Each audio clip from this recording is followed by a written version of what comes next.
ప్రకృతి ప్రసాదించిన పూలనే పూజించే పండుగ బతుకమ్మ పండుగ అని సిద్దిపేట జిల్లా కోర్టు ప్రధాన న్యాయమూర్తి సాయి రమాదేవి తెలిపారు. కోర్టు ఉద్యోగస్తులందరికీ బతుకమ్మ దసరా శుభాకాంక్షలు తెలిపారు. దేశంలో ఒక తెలంగాణలోనే జరుపుకునే పండుగ బతుకమ్మ పండుగ అని తెలిపారు. సిద్దిపేట జిల్లా కోర్టు ఆవరణలో బతుకమ్మ సంబరాలు ఘనంగా నిర్వహించారు. బతుకమ్మ సంబరాల్లో న్యాయమూర్తులు, న్యాయవాదులు, కోర్టు సిబ్బందితో కలిసి జిల్లా కోర్టు ప్రధాన న్యాయమూర్తి సాయి రమాదేవి పాల్గొని బతుకమ్మ ఆడారు. ఈ సందర్భంగా ఆమె మాట్లాడారు.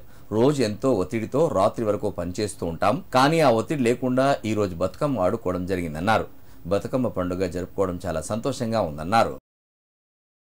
ప్రతి స్త్రీ పసుపు కుంకాలతో క్షేమంగా ఉండాలని అమ్మవారిని 9 రోజులు రకరకాలుగా పూజిస్తూ మరి ప్రకృతిలో వచ్చేటువంటి పువ్వులు కానివ్వండి, ఆకులు కానివ్వండి, అలాంటి వాటితోటి మనము డెకరేట్ చేసుకొని అవి పేర్చుకొని అందరూ కలిసి మరి అన్నీ మర్చిపోయి కక్షలు ఏవైతే ఉంటాయో అవన్నీ మర్చిపోయి అందరూ కూడా ఒక సంతోషమైన వాతావరణంలో చేసుకునేటువంటి పండుగ.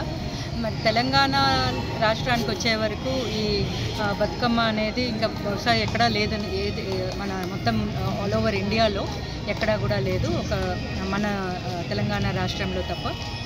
అండ్ అందరికీ తెలిసిందే బతుకమ్మ పండుగ మనకి స్టేట్ ఫెస్టివల్ కూడా అయింది. మరి ఇలాంటి పండుగని మనం జరుపుకోవడము సంతోషంగా ఉంది. అందులో ముఖ్యంగా కోర్టు ప్రాంగణంలో నా స్టాఫ్ అందరూ చేయడం నాకు ఇంకా సంతోషంగా ఉంది.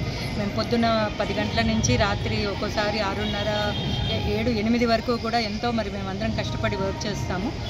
అలాంటి స్ట్రెస్ నుంచి మేము రిలీవ్ అవ్వాలి అంటే ఇలాంటి చిన్న చిన్న సంతోషాలు, మరి ఇదేం పెద్దగా మేమేం చేయడం లేదు, చాలా చిన్నగా ఎవరి ఇంట్లో నుంచి వాళ్ళు తెచ్చుకున్నటువంటి పూలతోటి చేసుకున్నాము. నాకు చాలా సంతోషం.